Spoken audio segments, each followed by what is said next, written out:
Maintenant, à ces autotests anti-Covid, est-ce que ce serait la solution, en effet, pour se tester plus facilement? Hier sur BFM TV, le directeur général de la Santé, Jérôme Salomon, a déclaré que ces autotests étaient bientôt autorisés à la vente en France, dès cette semaine, a-t-il dit. C'est un outil de plus dans l'arsenal de dépistage du Covid. Fanny Wegscheider est avec nous pour nous en dire un peu plus. Comment ça fonctionne ?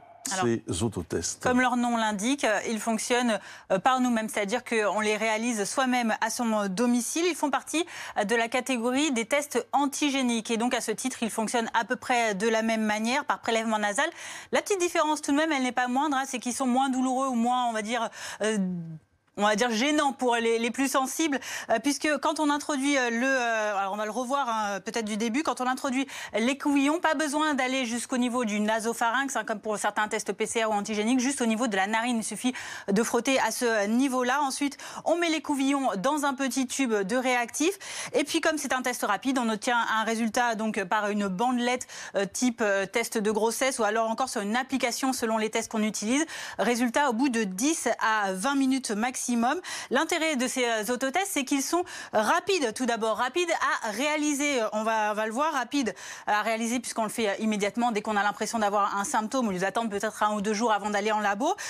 Ils permettent également, on va peut-être le voir tout à l'heure, d'obtenir également des résultats rapides, ce qui augmente donc les volumes de dépistage au niveau de la France et donc rentre dans la stratégie du gouvernement. Autre avantage, ils ne sont positifs que pendant la période de contagiosité, c'est-à-dire 5 à 6 jours après les premiers symptômes, et ça permet donc de s'isoler au bon moment précis. Quant à leur efficacité, eh bien, pour être autorisés en France, les tests antigéniques doivent être efficaces à plus de 80%, et en Allemagne, puisque c'est déjà utilisé là-bas, en moyenne, ils sont, selon le modèle, efficaces à 71,1%.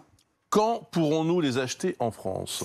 Alors, c'est une chose déjà importante à préciser, c'est qu'un arrêté ministériel de juillet 2020 en interdit encore aujourd'hui l'utilisation et la vente. Mais Jérôme Salomon l'a déclaré sur BFM TV hier.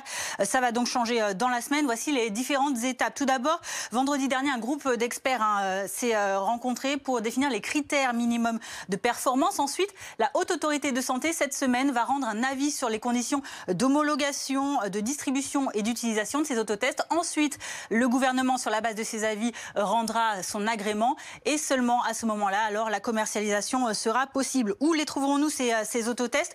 C'est Jérôme Salomon qui nous l'a expliqué hier, donc dans BFM Politique. Ça va être assez facile d'accès, puisque le principe, c'est qu'on puisse l'avoir en famille, peut-être en supermarché ou en officine. Quant à leur prix, la France devrait les facturer moins de 10 € l'unité. Et la question du remboursement est encore à l'étude. En Allemagne, donc, où on a un exemple, eh bien, ils sont vendus en lot de 5 à 25 € à peu près chez Aldi et 22 € chez le concurrent Lidl, ce qui fait des lots à environ 5 € l'unité, voilà, en Allemagne, et donc moins de 10 € a priori en France. Certaines zones d'ombre doivent encore être éclaircies en France concernant la démarche même de l'autotest. Oui, alors si plusieurs pays du continent européen s'y sont mis, l'Allemagne, le Portugal depuis samedi, le Royaume-Uni, l'Autriche, la Slovénie ou encore la Suisse, des interrogations persistent en France. Les autorités, dont Jérôme Salomon, se posent encore la question de comment déclencher le fameux système du tester, alerter, protéger, ce qui permet aujourd'hui, par exemple, quand un labo ou une pharmacie détecte un cas positif, eh bien, de prévenir via la carte vitale notamment, les autorités, l'assurance maladie, pour pouvoir effectuer le tracing. Là, comment est-ce que ça va être possible si on réalise son test soi-même? Est-ce que de soi-même, on va avoir la démarche de prévenir les autorités? C'est un peu la question qui se pose aujourd'hui. Quant au type de tests qui vont être autorisés, eh bien, c'est très simple. Il suffit de se rendre régulièrement sur le site actualisé du ministère de la Santé. On va le voir, un site qui vous permet, voilà, ici, de découvrir tous les types de tests, les types de prélèvements, ceux qui sont autorisés, ceux qui ne le sont pas. C'est sur cette plateforme, donc covid-19.santé.gouv.fr/test au pluriel.